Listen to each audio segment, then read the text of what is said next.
क्योंकि रिफ्यूलिंग के लिए 8 घंटे से ज़्यादा फ्लाइट पॉसिबल नहीं है। तो इसी से फ़ायदा उठाते हुए हमने यहाँ की बिजनेस कम्युनिटी के साथ इंटरेक्ट किया, इन्वेस्टर्स के साथ बातचीत हुई। कल हमारे ब्रिटिश फॉरेन मिनिस्टर के साथ बहुत ही मुफीद गुफ्तगू रही और मीटिंग हुई, वो तशरीफ लाए थे। आज हम ऑक्सफोर्ड यूनियन से हमारा इंट्रोडक्शन हुआ स्टूडेंट्स के साथ वहाँ पर। ऑक्सफोर्ड इस्लामिक सेंटर जिसमें हिज हाइनेस किंग चार्ल्स उसके पैटर्न इन चीफ हैं, बड़ा मुतासरकुन काम था उनका। खुसूसी तौर पर मैं समझता हूँ कि king Charles role in curbing and controlling Islamophobia here in UK and at different global spaces is commendable. And we, not just as Pakistanis, but the entire Ummah should be appreciated for all his sincere efforts to bridge the gap between civilizations and different cultures. उसके बाद एक दो media interactions हमने यहाँ पे बिन-अक़वामी जो चंद हैं उनके साथ की, और अब आपकी खिदमत में हाजिर हैं। तो मेरे ख्याल में सवाल और जवाब का सिलसिला शुरू करते हैं। एक सवाल सर, बहुत शुक्रिया। चौधरी तबरेज़ और ABN न्यूज़ का ब्यूरो चीफ बरतानिया का सर आपको वेलकम करते हैं। सर, सवाल ये है, बहुत ज़्यादा तनकीद हो रही है आपके वज़ीर दाखिला जो है उनके बयान को लेकर, और खास करके राना सनाउल्लाह साहब ने तो बहुत बड़ा बयान दिया। उन्होंने कहा कि आप देख लें तो साबिक वज़ीर दाखिला थे शेख रशीद, उनका जो अंजाम था तो आपको बयान देने से पहले उसके तरफ देखना चाहिए था। इस पर क्या कहेंगे? क्या कोई कार्रवाई होने जा रही है या इसको एक पॉलिटिकल स्टेटमेंट ही समझा जाएगा? ये घर की गुफ्तगू है, आपस में ऐसे वैसी चीज चलती है, कोई इतनी खास नहीं जिसकी ये चीज। थैंक यू सर, बहुत शुक्रिया। मैं फरीद कुरैशी से। सर, सारा पाकिस्तान अब जानना चाहता है कि नवाज शरीफ जो वापस जाएंगे 21 अक्टूबर को, तो उनके ऊपर चूंकि केसेस भी हैं, सजा भी हो चुकी है, तो क्या उनको गिरफ्तार किया जाएगा या क्या होगा उनके साथ? देखिए, इसमें बहुत सारे कानूनी पहलू हैं, वो आएंगे। क्या वो आपको आपके इल्म में है कि वो मुल्क में एक अदालती इजाजतनामे के साथ मिलेगा, उस अदालती इजाजतनामे की कानूनी हैसियत क्या होगी, उसकी इम्प्लिकेशंस पे भी एग्जीक्यूटिव को गौर करना पड़ेगा। और इसमें हम वजारत कानून से भी अपनी राय लेंगे, और जो कुछ भी हम करेंगे हम पाकिस्तान के कवानीन के अंदर रहते हुए, जिसमें किसी भी सियासी जमात का, वो PMLN की लीडरशिप हो, PTI की हो, PPP की हो, जमीयत की हो, हम ये तासुर नहीं देना चाहते हैं कि हम किसी पॉलिटिकल लीडरशिप को टारगेट, बल्कि कवानीन के अंदर रहते हुए जिनको मौके मिल सकते हैं वो अपनी पॉलिटिकल पार्टिसिपेशन करें, और जिनको कानून रोक रहा है पॉलिटिकल पार्टिसिपेशन से, तो वो भी उनके लिए रेमेडी जो है वो अदालतें ही हैं, वहीं से जाकर अपने जेल में मिलेंगे। जी जनाब, मेरा नाम असद मलिक है और मैं 24 न्यूज़ का ब्यूरो चीफ लंदन में। सवाल मेरा ये है सर कि जैसे पुरानी पार्लियामेंट गई थी तो उन्होंने कानून साजी की और बड़े इख्तियार दिए निगरान हुकूमत को। अब आपको सर तकरीबन 8 से 10 हफ्ते होने वाले हैं, आप मुल्क के वज़ीर आज़म हैं, लेकिन पाकिस्तान में बेरोजगारी, जहालत और गुर्बत बढ़ती जा रही है। इसके लिए आपने क्या इक़दाम किए हैं कि बेरोजगारी को खत्म किया जाए? जो नौजवान हैं, जो मैट्रिक पास कर रहे हैं, जो FA कर रहे हैं, सवाल तो करने का अभी इतनी देर में हो जाना सर, जो लोग FA कर रहे हैं या उनके लिए रोजगार के कैसे मौके आप फराहम करेंगे बतौर निगरान वज़ीर आज़म? आपको बताता चलूं, आपको यकीनन जिस तरह का दर्द है इस सवाल से ही पता लग रहा है कि कल जो बरतानिया के वज़ीर ख़ारजा थे उनके साथ लीगल इमिग्रेशन पे हमारी तफसीली गुफ्तगू हुई, और उसमें एक पहलू सेमी स्किल्ड का था कि स्किल्ड लोगों की तो ज़रूरत होती है, लेकिन इकोनॉमीज में सेमी स्किल्ड लोगों को भी या अनस्किल्ड लोगों की भी बातों का ज़रूरत होती है। वो उस पर कैसे काम किया जाए, जो इन्हांस्ड स्ट्रेटेजिक डायलॉग हमारा, उसमें इस पहलू को भी लाया जाएगा, और आपको बहुत जल्द लीगल इमिग्रेशन के हवाले से ह्यूमन रिसोर्स सप्लाई बरतानिया में खुसूसी तौर पर, बाकी यूरोपीय ममालिक में भी इस पर हम बहुत ज़्यादा काम कर रहे हैं, और हमारा इस पर प्लान है कि एटलीस्ट कोई तादाद हम नहीं देना चाहते हैं, लेकिन जो ज़्यादा से ज़्यादा मुमकिन हो हम अपने सर्विसेज को एक्सपोर्ट कर सकें in terms of legal migration और इकोनॉमिक माइग्रेशन। जब प्राइम मिनिस्टर आपसे पहले शहबाज शरीफ साहब ने जब वो प्राइम मिनिस्टर थे, उन्होंने कहा था कि वो ऐसे उन्हें एक्सेस है इंफॉर्मेशन तक कि उन्होंने कहा था कि जो 9 मई को जो अटैक्स हुए थे पाकिस्तान मिलिट्री पे, उस वक्त वज़ीर आज़म ने कहा था कि वो जो करंट मिलिट्री लीडरशिप है उसके ऊपर वो अटैक्स है। क्या आप उनकी उस असेसमेंट से एग्री करते हैं कि जो 9 May attacks were actually directed at Pakistan current military leadership? और किसी स्टेज पर अगर आप कमेंट कर सकें जो हरदीप सिंह निज्जर का स्टेट स्पॉन्सर्ड मर्डर हुआ है कैरेनियन सॉइल। देखिए जी, मुझे इस असेसमेंट में काफ़ी हद तक हकीकत का पहलू नज़र आता है कि 9 मई में जो कुछ हुआ वो एक ऑर्केस्ट्रेटेड अटेम्प्ट था कि करंट मिलिट्री लीडरशिप को कैसे उस अथॉरिटी को अंडू या कॉम्प्रोमाइज़ किया जाता। वो शायद आने वाले दिनों में एक सब्जुडिस मैटर हो तो उसकी डिटेल्स में मैं नहीं जाऊंगा, लेकिन उस ग्रैंड डिज़ाइन के साथ मैं एग्री करता हूं कि ये इस किस्म का डिज़ाइन था। जहां तक ये खालिस्तान के जो एक्टिविस्ट है उनको जो बेईमाना उनका जो कत्ल है, ये दरअसल में हिंदुत्व की जो बीमारी है, जो डिजीज़, ये डिजीज़ अब रीजन से निकलती जा रही है। पहले इन्होंने ईसाई, मुसलमान, सिख, जैन जो माइनॉरिटीज़ थी हिंदुस्तान की उनको अटैक किया।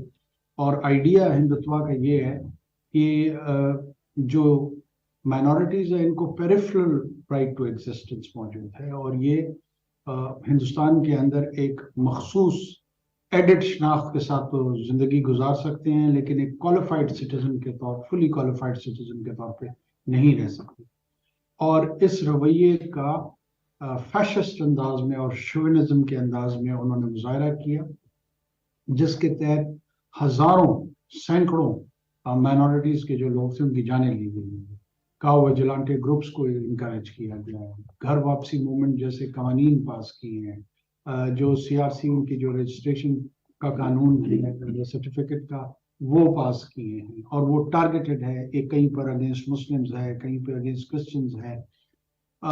इसी कॉन्टेक्स्ट में अब ये रीजन से इसका स्पिल ओवर बढ़ के जो है ना वो वेस्टर्न हेमिस्फीयर पे आ रहा है, जहाँ पे नॉर्थ अमेरिका, कनाडा और यूरोप भी, मैं समझता हूँ आने वाले दिनों में उसको एक टेंजिबल खतरा होगा आरएसएस के इस आउटलुक में, जिस अंदाज में ये लोग सियासत को ले रहे हैं।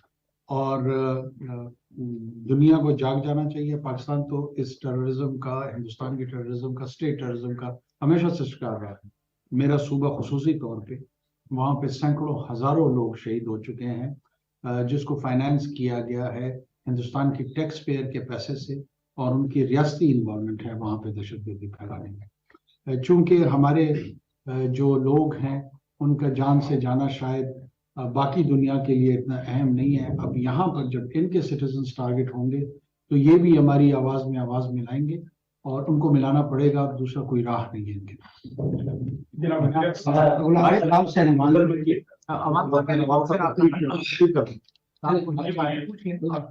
अब्दुल मजीद डिस्कवर पाकिस्तान से हूँ। मेरा सवाल ये है कि बहुत सारे लोग यहाँ पे ये कहते हैं कि इलेक्शन टाइम पे नहीं होने, तो आप कितने को उम्मीद है कि आप इलेक्शन करवाएंगे? जी, इलेक्शन कमीशन ऑफ पाकिस्तान इंशाल्लाह अपनी आईनी जिम्मेदारी पूरा करेगी और ज़रूर करेगी, और आप बहुत जल्द इलेक्शन का डेट सुन लेंगे और इंशाल्लाह अनाउंसमेंट हो जाएगी। अवान साहब, गुलाम साहब अवान फ्रॉम 92 न्यूज़। मेरा क्वेश्चन ये है कि आजकल बहुत ज़्यादा मीडिया पे, सोशल मीडिया पे लोग ये तकाजा कर रहे हैं कि वापडा के अगर 3 लाख मुलाजमीन हैं तो वो फ्री यूनिट इस्तेमाल करते हैं, तनख्वाह भी लेते हैं। तो क्या ऐसा कोई क्राइटेरिया बना सकते हैं कि सरकारी मुलाजमीन, चाहे वो जजेस हों, चाहे कोई MPs हों, और ये वापडा वाले, ये अगर इनको ख़त्म कर दिया जाए तो एक स्टेट के ऊपर बर्डन कम हो जाए? और दूसरा छोटा सा ये सवाल है, क्या नवाज शरीफ से शहबाज शरीफ साहब से मुलाकात हुई? मेरी खबर चल रही है। देखिए जी, मेरी किसी सियासी रहनुमा के साथ, किसी सियासी जमात के साथ कोई मुलाकात न हुई है, न यहाँ आने का मकसद सियासी मुलाकातें करनी। मैं यहाँ पर खुसूसी तौर पे सिर्फ और सिर्फ हुकूमती और रियासती जो उमूर हैं उनको सर अंजाम देने के लिए यहाँ पर और UNGA में गया। बाकी जहाँ तक इसका ताल्लुक है बिल्स का, इसको मोनेटाइज करना, डिस्कोर्स को प्राइवेटाइज करना, ये पूरा प्लान हमारा इंशाल्लाह मौजूद है और बहुत जल्द इसके रिजल्ट्स भी आपको दिखाई देंगे। ऑलरेडी हम काम कर सर सुनन से मेरा नाम मुस्तफा निशान। आज ये बताया कि जो आपका निगरान सेटअप है आप उसके वज़ीर आज़म बनना है, तो इस वक्त आपकी हुकूमत को कौन कौन से बड़े चैलेंजेस हैं जिनका आपको सामना करना पड़ रहा है? इकोनॉमिक इसके अलावा हमारा कोई चैलेंज नहीं। इससे निपटने के लिए कोई है कि मतलब? देखिए जी, SIFC एक आंसर है जिसके लिए हमारे पास लेजिस्लेटिव बैकिंग मौजूद है। प्राइवेटाइजेशन हमारे एजेंडा पे है। डोमेस्टिक इन्वेस्टमेंट हम चाहेंगे कि लोग लेजिटिमेट अंदाज में, कानूनी अंदाज में वेल्थ क्रिएशन करें, पैसा बनाएं, और हमारा काम सिर्फ उनको टैक्स करना है कि हम उनको टैक्स करें और उस टैक्स के पैसे से हम अस्पताल बना सकें, स्कूल बना सकें, सर्विस डिलीवरी की तरफ जा सकें। ये रिश्ता इस्तेवार करना है रियासत और शहरियों के बीच में, सिटीजन्स और स्टेट का। ये सोशल कॉन्ट्रैक्ट में ट्रांसलेट करना चाहिए। इरफान दुनिया टीवी से सवाल सर, निगरान सेटअप आपकी जिम्मेदारी है कि साफ शफाफ इलेक्शन होने चाहिए, तो बताइएगा कि आपकी निगरान सेटअप ने कौन से ऐसे मेजर लिए हैं कि जिस तरह 2018 में बड़ी पार्टी की तरफ से बड़ा इल्जाम लगा के सिस्टम को बिठाया गया और एक खास पार्टी को जिताया गया, तो कौन से ऐसे मेजर लिए हैं कि साफ शफाफ इलेक्शन जो होने जा रहे होंगे? और दूसरा, पाक फौज की जेर निगरानी ही होगी, और दूसरा पाक फौज के जेर निगरानी होंगे। तो ये इलेक्शन कमीशन ऑफ पाकिस्तान के जरिए निगरानी, और उसमें असिस्टेंस के लिए केयर टेकर हुकूमत मौजूद है। केयर टेकर हुकूमत की इंस्ट्रक्शंस होंगी जहां जहां जिस गवर्नमेंट बॉडी की जरूरत होगी, military, paramilitary, civil law enforcement agencies, हम उनको इंस्ट्रक्शंस पास करेंगे कहाँ असिस्ट करना है। ये मॉडल होगा। साफ और शफाफ को यकीनी बनाने के लिए देखें, आपके पास डोमेस्टिक ऑब्जर्वर्स होंगे, आपके पास इंटरनेशनल ऑब्जर्वर्स होंगे। मुख्तलिफ सियासी जमातें हमेशा फाउल प्ले जो है वो क्राई करती हैं। ये हमारे सियासी कल्चर का हिस्सा है, इससे घबराने की कोई बात नहीं है। अगर international observers, international media, domestic observers, civil society, intelligentsia निस्बतन ये इंडिकेटर्स दें कि ये साफ और शफाफ इलेक्शन हुए, तो मैं समझता हूँ अपना काम पूरा कर लेंगे और आगे। सर वो एक ही खातून है हमारे पास। जी प्लीज। सर मेरा क्वेश्चन है, अभी रिसेंटली हमारे जो सरफराज भुट्टी साहब हैं, उन्होंने एक स्टेटमेंट दिया कि अगर नवाज शरीफ साहब पाकिस्तान आते हैं तो उसके जो भी कानून के मुताबिक होगा उसको फेस करेंगे, उनको अरेस्ट भी किया जा सकता है। उसके ऊपर जो रिएक्शन है PMLN का, वो बहुत बैशली कर रहे हैं कि इनका कोई इख्तियार नहीं है। तो सर आपकी गवर्नमेंट का कोई इख्तियार नहीं है? जवाब सर इसको आप पहले दे चुके हैं, आगे इसका डोमेस्टिक मुगल हमदियों से सर मेरा सिंपल क्वेश्चन ये है कि क्या चेयरमैन PTI इमरान खान के बगैर इंतखाब हो सकते हैं? देखिए, मेरे इल्म में ये गैब का इल्म नहीं है कि आने वाले इलेक्शन किसके साथ और किसके बगैर हो। बार बार इसको घुमा फिरा के मुझसे मंसूब करके ऐसे जुमले जोड़े जाने की कोशिश की जा रही होती है जो न मेरा इरादा होता है न मेरा मकसद होता है। बाज़ औक़ात पूरे पैराग्राफ में से आधे जुमले को लेके लीड स्टोरी बनाई जा रही है, और ये आपके भाई बंद कर रहे हैं, मैं उनका क्या कर सकता हूँ। अच्छा, मेरा ये आप छेड़े में अजहर भाई, मुझे भी थोड़ा सा दिल आप लोगों ने बात करना नहीं पाई। अब उसमें मेरी गुजारिश ये है कि क्या मैं एक अदद तर्जुमान हर अखबार को या हर चैनल को अवेलेबल करूं कि वो जो कुछ मैंने इंटरनेशनल प्रेस में कहा है उसकी सही तर्जुमानी करते हुए, उसकी इंटरप्रिटेशन करते हुए उसको छापे? का मेरा नहीं है। बड़ी बदकिस्मती है कि लोगों को मिसकोट किया जाता है, मिसलीड किया जाता है। इलेक्शन में इमरान खान साहब हिस्सा ले सकेंगे, नहीं ले सकेंगे? क्या आप अगर ब्रिटिश सिटीजन हो, पाकिस्तान के इलेक्शन प्रोसेस का हिस्सा बन सकते हैं? हाँ या ना में हाँ या ना में? नो। क्यों? क्योंकि कानून आपको जाती है, और अगर कानून किसी भी शख्स, वो कोई भी सियासी रहनुमा हो, उसको इजाजत देगा तो वो लेगा उसमें हिस्सा, और अगर नहीं देगा तो नहीं लेगा हिस्सा। निगरान हुकूमत बहैसियत एग्जीक्यूटिव उसका इसमें कोई किरदार नहीं है। जो नुक्ता लोग नहीं समझ पा रहे हैं वो ये है कि ये सारे मामला कानूनी है, सियासी नहीं है, इंतजामी नहीं है। ऐसा नहीं होगा कि डिप्टी कमिश्नर किसी जिले का किसी साहब को बंद कर देगा और कहेगा तुम इलेक्शन में हिस्सा नहीं ले सकते। This is not what's gonna happen, ये कतन ऐसा नहीं है। बाकी जहां तक कवानीन का, प्रोसीजर्स का, ड्यू प्रोसेस का ताल्लुक है, उसको न मैं तब्दील कर सकता हूँ, और अगर करना भी चाहूँ तो भी मेरे हाथ बंधे हुए हैं। लिहाजा मेरे ख्याल में इस सवाल के इस पहलू पर आप लोग हमेशा और जरूर गौर कीजिए। अच्छा जी, वो सेकंड लास्ट क्वेश्चन, अगर जावेद समझ लीजिए, सिंपल क्वेश्चन है। 9 मई के जो वाकयात थे, जो दहशतगर्दी हुई, जो पाकिस्तान फौज को निशाना बनाया गया, उसका एक मरकजी मुलजिम जो कि कनेक्टेड भी है, सजा याफ्ता भी है, वो इस वक्त अटक जेल में था, अभी उससे डेरा जेल लाया जा रहा है। कुछ रूमर्स है कि शायद उनसे डील या ढील हो रही है। एक तो कायदी जरा उस पर, क्योंकि कुछ मैयत हुए तो लोग शायद समझ रहे हैं कि डील हो रही है। एक इस पे जरा बता दीजिएगा क्या उनको माफ किया जाएगा। मेहरबानी कर पंजाब में इंजेक्शन की वजह से, जाली इंजेक्शन की वजह से कई लोगों की बिनाई चली गई है, बड़ा इंपॉर्टेंट इशू था, उस पे आपकी हुकूमत क्या करेगी? देखें, जो पंजाब में बिनाई के हवाले से मैं रास्ते में ही था, तो हेल्थ मिनिस्टर ने मुझे उस पर अपडेट किया है, और वो चीफ मिनिस्टर पंजाब के साथ कोऑर्डिनेशन में है, और बहुत सारे मेडिकल स्टोर से वो मखसूस इंजेक्शन जो है ना उसको रिमूव कर दिया गया है, और इंक्वायरी बैठी हुई है कि किसने इस तरह की गफलत बरती है। इसमें मेरे इल्म में ये आया है कि ये शायद किसी और मरज के लिए दवा थी, और साथ में डायबिटीज के लिए भी इस्तेमाल हो रही थी। ये ड्यूल रोल था इस मेडिसिन का। बहरहाल हम उस पर अपडेट हैं, और इंशाल्लाह पूरी कोशिश कर रहे हैं कि इसमें जितने भी कल्प्रिट्स हैं उनको कानून के मुताबिक उसके दायरे में लाएं और उनको सजाएं दें। बाकी ना कहीं डील है ना कोई डील है। ये देखिए, मीडिया को वो भूखा है, उसको कुछ चाय ऊपर लगाई चाहिए होता है, और वो इस तरह की स्पेकुलेटिव खबरें जो है ना वो उसका हिस्सा होती हैं, तो मैं उसको इससे ज्यादा की अहमियत नहीं देता। पाकिस्तान में हर वो मुल्जिम जो मुजरिम बन जाए, जो कन्विक्ट हो जाए, उसको जरूर सजाएं मिलेंगी। यही एक नॉर्मल रियासत का फंक्शन है। अगर यहाँ पर कोई जुर्म कर दे, टैक्स चुरा ले, कोई और जुर्म सरजद उसको हो, उस पर इल्जाम आए और अदालत उसको मुजरिम गर्दान दे, तो क्या उसको सजा होगी या नहीं?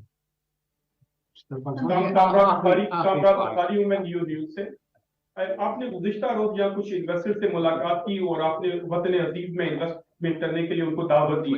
पाकिस्तान में जो इस वक्त अफरा तफरी के हालात है, आपको यकीन है कि कुछ समझदार शख्स पाकिस्तान में इन्वेस्टमेंट के लिए तैयार होगा? जी, मुझे यकीन नहीं है, बल्कि इस यकीन का इजहार हो गया है कि बैरक गोल्ड जैसी समझदार कंपनी ने बिलियंस ऑफ डॉलर्स इसी अफरा तफरी के माहौल में पाकिस्तान में इन्वेस्ट कर दिए, करने नहीं जाना। और ये इस तरह की बड़ी economic intervention bye huge corporate sector, ये इस बात की निशानदेही करता है कि ये अफरा तफरी की प्रोजेक्शन जो है वो आउट ऑफ प्रोपोर्शन की जाती है। जो बिजनेसेस हैं वो पाकिस्तान को एक बहुत बड़ी मार्केट के तौर पे तस्वुर करते हैं, वो उसकी इकोनॉमिक सेंस को देख रहे हैं, वहाँ के बिजनेस सेंस को देख रहे हैं, और बहुत ज्यादा दिलचस्पी जाहिर की हुई है उन्होंने वहाँ इन्वेस्टमेंट्स में। इस बैरक के साथ साथ उनके जो काउंटर पार्ट्स, साथ में जो मजीद कंपनीज हैं वो भी आ रही हैं बहुत जल्द, बाय द मिड दिसंबर और एंड इंशाल्लाह मजीद खुशखबरियां इस सिलसिले में। सर ये सेकंड लास्ट का विधान साहब आपका सेकंड लास्ट बोला, आप जैसे विधान साहब आप भी आपसे कराएंगे, आप पे बाइट अप आइए मैं इसका जवाब है। आपका वक्त जो है तो उसके ऊपर आप पीआई को तनकीद कर रहे हैं, सरमायाकारी की भी तरकीब की जा रही है, तो ये सारी चीजें पूरी हो सकेंगी। पर देखें, एक तो हम पे IMF का किसी किस्म का कोई ऐसा दबाव नहीं है जो पाकिस्तान के मफाद के जिद में को लेकर।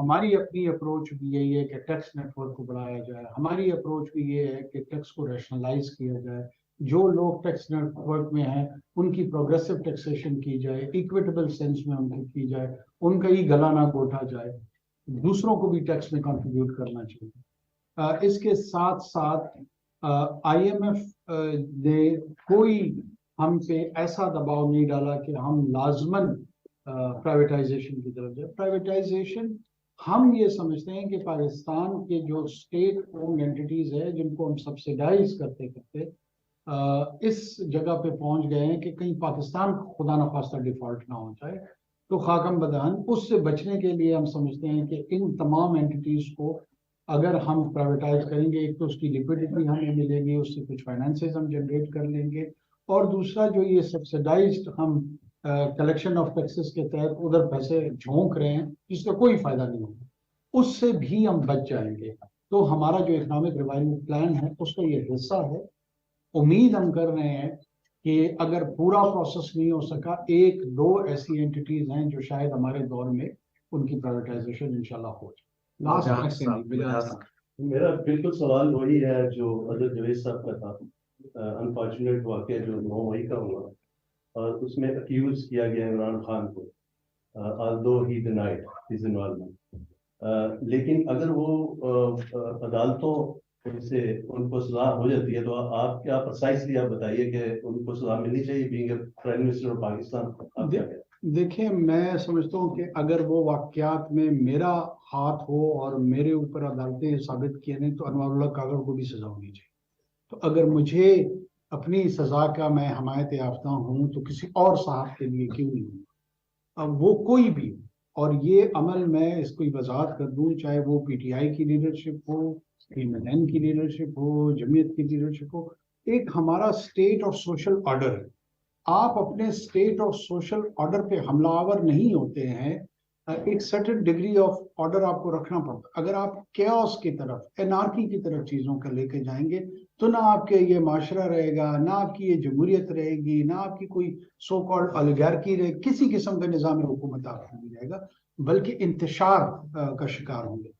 इंतशार किसी भी नॉर्मल सोसाइटी या रियासत के लिए जो है ना रिक्वायर्ड गोल नहीं है, या रिजल्ट के तौर पे वो उसको नहीं देता।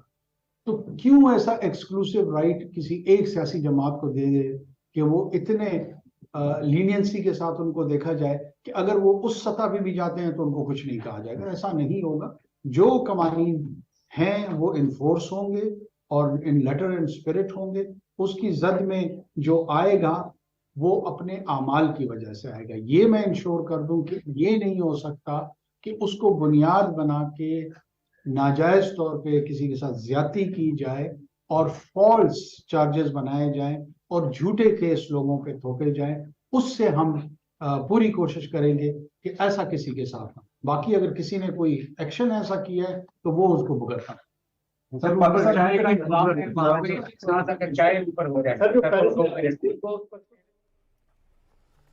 निगरान वज़ीर-ए-आज़म अनवारुल हक काकड़ लंदन में मीडिया से गुफ्तगू कर रहे थे। उन्होंने कहा कि लंदन में मुख्तलिफ कारोबारी शख्सियात से मुलाकात हुई है।